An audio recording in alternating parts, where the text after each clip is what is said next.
Hi, this is Will Deek. I'm America's #1 mental fitness coach and the founder of Total Mind Therapy. And today I'm here to talk to you about building rapport, how to use NLP to win friends and influence people. Now, when you talk about winning friends and influencing people, first I want to talk to you about one way that anybody can use anytime that will connect with another person almost instantly, and that's simply to smile.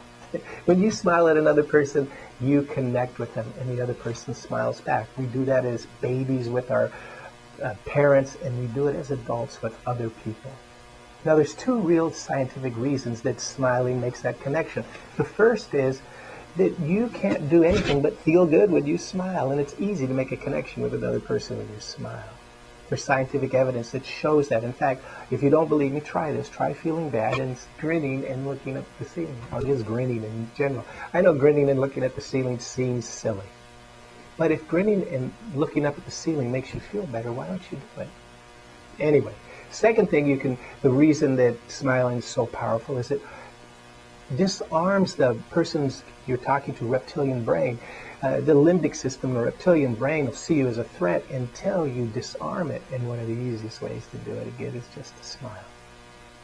Now, let's talk about using the representational systems of NLP, visual, kinesthetic, and auditory, to make a quick and easy connection with another person.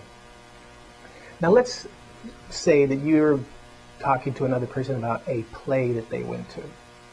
And the first person is visual. Well, the visual person might talk to you about the scenery. They might talk to you about how the actors looked. They might talk to you about a certain person in the front row, the color of their scarf.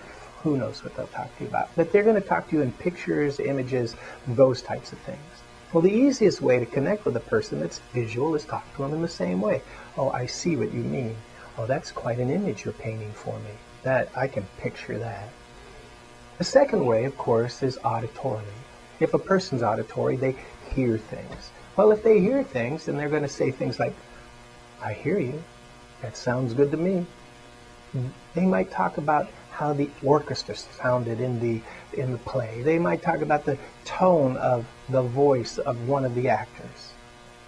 When you talk with those people, you just need to reflect that kind of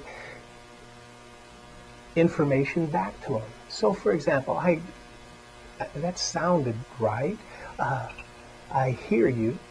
Those types of connections can easily make that auditory person feel like you're connecting with them and understand them. The final, of course, is kinesthetic. Those are touchy people that like to touch things. They might talk about how cool it was inside the playhouse. They might talk about how hard the seat was. They might talk about a smell they smelled during the play.